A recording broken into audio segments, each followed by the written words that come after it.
व्यर्थ के बकवाद करने वाले लोगों से मत मिलो। व्यर्थ के बकवाद करने वाले लोगों की तरफ मत देखो, ये क्या कह रहे हैं, क्या बोल रहे हैं। और तुम भी व्यर्थ का बकवाद मत करो। अपने समय को कीमती मान करके निरंतर प्रिया प्रीतम का नाम जप करो, उनके गुण लीला गाओ, उनकी सेवा में रहो। कभी प्रपंच की बातें, कभी प्रतिष्ठा का चिंतन, कभी नाना प्रकार के मान सम्मान का चिंतन, ये घुसने ना पावे हृदय में।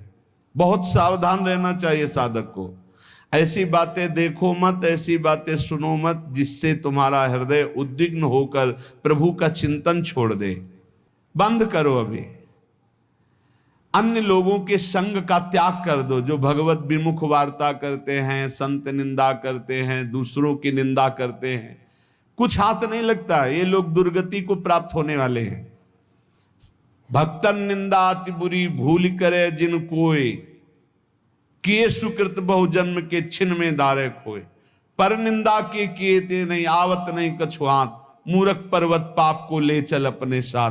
तो अलम कश्यापि संगत्या, ऐसा संग मत करो जिनके पास बैठने से भक्त निंदा, जन निंदा, भगवत निंदा हो। ऐसे से दूर रहो।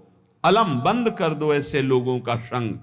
रात दिन हम श्यामा श्याम का नाम जप करेंगे, श्यामा श्याम के लीला गुण गाएंगे, श्यामा श्याम के ही धाम का शोभा का चिंतन करेंगे। जब तुम अपना जीवन श्यामा श्याम के चरणों में न्यौछावर कर दोगे तो पूरा भार श्यामा श्याम ले लेंगे और तुम्हारे हृदय में मस्ती आ जाएगी। जो ऐसा निश्चयी होता है, दृढ़ निश्चयी, उसके अंदर दृढ़ विश्वास, तो उसके हर समय भगवान की स्फूर्ति होती रहती है।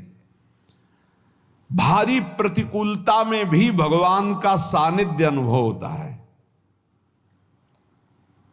वो अनुकूलता में तो भगवान के दुलार को देखता है, लेकिन प्रतिकूलता में भगवान की विशेष कृपा को देखता है।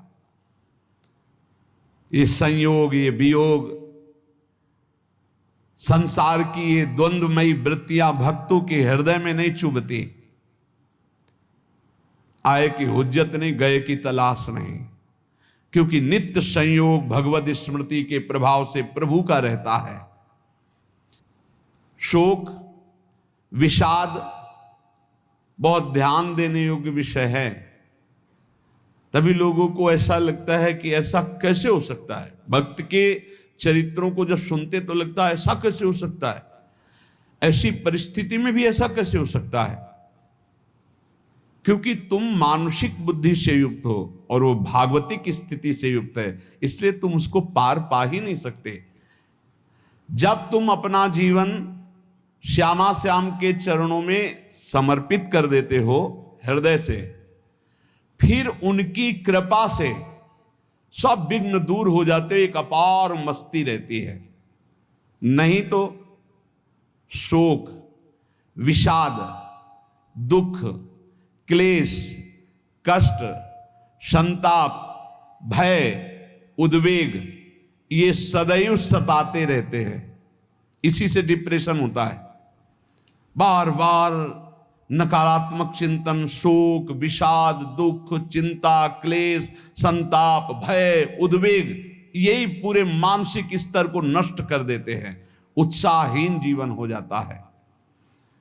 जब तुम श्यामा श्याम को समर्पित हो जाते हो तो ये सब प्रवेश भी नहीं करते, एक अपार मस्ती बनी रहती है।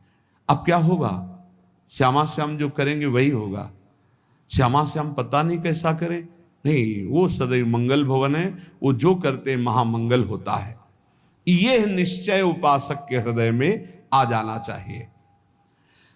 इसलिए अपना सारा मन, सारी बुद्धि, सारा जीवन, प्रत्येक श्वास प्रभु को अर्पण कर दो। फिर देखो तुम निहाल हो जाओगे। दुख, शोक, विषाद, क्लेश, कष्ट, संताप, भय, उद्वेग, ये उसी को व्यापते हैं जिसने अपने जीवन को प्रभु के चरणों में अर्पित नहीं किया। इसलिए तुम अपना सारा मन सारी बुद्धि, सारा जीवन, प्रत्येक श्वास केवल प्रभु को अर्पित कर दो, फिर देख लेना श्वास कैसे अर्पित की जाती, राधा राधा राधा। बुद्धि कैसे अर्पित की जाती, एकमात्र निश्चय कि भगवत सुख ही सुख है, ये जागतिक सुख सुख नहीं, ये दुख है, ये ऐसा दलदल है जिससे आज तक कोई नहीं निकल पाया। सारा मन, हम मन से केवल प्रभु का मनन करें, बार बार मन को संसार से हटा के नाम में, रूप में, लीला में, धाम में लगाएं।